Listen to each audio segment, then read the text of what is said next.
जय श्री कृष्ण। भाव बिना बाजार में, भाव बिना बाजार में वस्तु मिले ना मोल, तो भाव बिना हरि क्यों मिले, भाव सहित हरि मोल।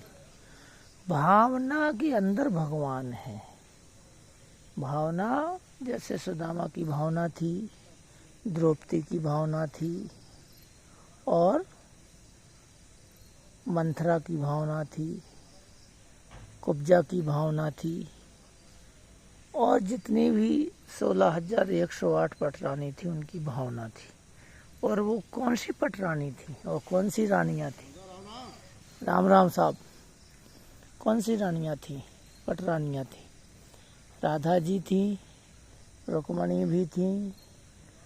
जो रुक्मणी लक्ष्मी जी का अवतार है और राधा जी प्रेमिका रूप में अवतार है। ये सब शिव का अवतार है राधा का, और कृष्ण का अवतार है पार्वती का। तो पार्वती जी ने इस जन्म में कृष्ण का अवतार लिया। तो भाव बिना बाजार में वस्तु मिले ना मोल, तो भाव बिना हरि क्यों मिले, भाव सहित हरि बोल। बिना भाव के, बिना प्रेम के, बिना आत्मिक प्रेम के भगवान का दर्शन नहीं होता। दर्शन भी कैसा हो, हृदय मस्त हो जाए, ब्रह्मनाद हो, ब्रह्म ज्ञानी बनो। वो कैसे बन सकते हैं? आप अपने कर्मों द्वारा, आराधना करके, सत्कर्मों द्वारा। यदि आदमी कोई चोरी, चपाटी, बदमाशी, उल्टे काम करता है और फिर भगवान के दरवाजे जाता है, मंदिर में मत्था टेकता है, दूध चढ़ाता है, फल चढ़ाता है, सब्जियां चढ़ाता है, अन्न का दान करता है, सारे कुछ करता है, लेकिन पहले क्या करता है? लोगों को लूटता है। तो कर्मणा अधिकारस्ते माँ फलेश कदाचन। भगवान कृष्ण ने गीता जी में यही बोला कि गीता का जो अक्षर है मेरा रोम है, जो शब्द है मेरी नाड़ियाँ हैं, जो श्लोक हैं वो मेरे क्या है?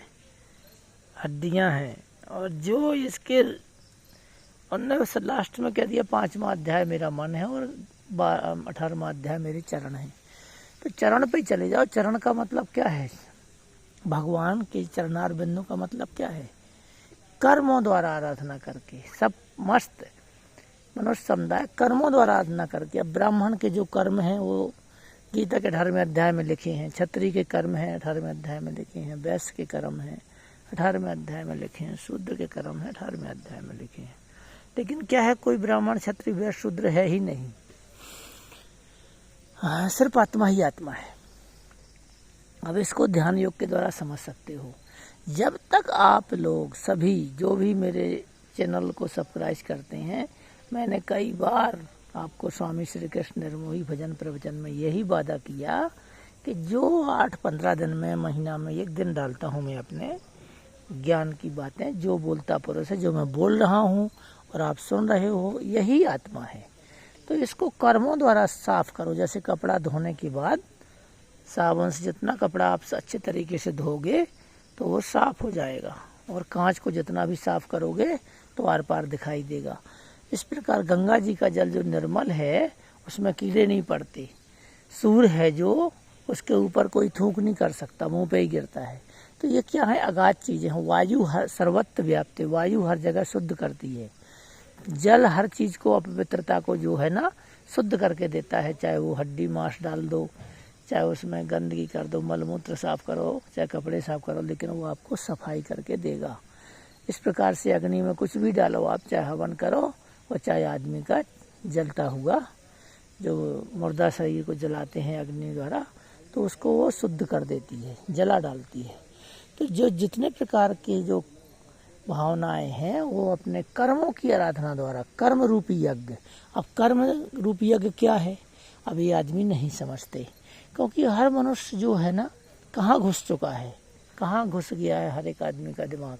अपनी पत्नी में, अपने बच्चों में, अपनी जॉब में, नौकरी में, और अपने धन संपत्ति में, अपने वाहन घोड़ा गाड़ी में, अपने मकान में, अपने रिश्तेदारों में, और अपने भारत देश के राजा महाराजा, मंत्री, अफसर, IAS, IPS, डॉक्टर, इंजीनियर, बाजार, मार्केट, शहर, ये अच्छा दानी अंबानी सा ऊंचा नीचा गरीब अमीर, ये समस्त संसार के जो मनुष्य हैं इन सब में भ्रमण करते हैं, लेकिन आत्मा रूपी ज्ञान को कोई नहीं समझता। मैं कहता हूँ आप ध्यान लगाया करो। मैं प्रतिदिन 1 घंटे ध्यान लगाता हूँ। ध्यान है क्या? योग है क्या? योग माने जुड़ना। आप जुड़ो, अपने आप से जुड़ो। आप मेरे से मत जुड़ो। स्वामी श्री कृष्ण निर्मोही का जो प्रवचन है काफ़ी लोग लाइक नहीं करते, लाइक भी नहीं मारते। उनको लगता है स्वामी श्री कृष्ण निर्मोही एक पखंडी, झूठा, मिथ्याचारी, अडम्बर और ये लोगों को ठगने वाला इंसान है। ये कोई स्वामी श्री कृष्ण निर्मोही नहीं है, ये मोही आदमी है। पर ऐसा नहीं है। स्वामी श्री कृष्ण निर्मोही आप भी हो, बस आपके समझ में नहीं आ रहा है। क्यों नहीं समझ में आ रहा है? क्योंकि आप उस चीज़ को गहराई से नहीं दे रहे हो। आप उस चीज़ को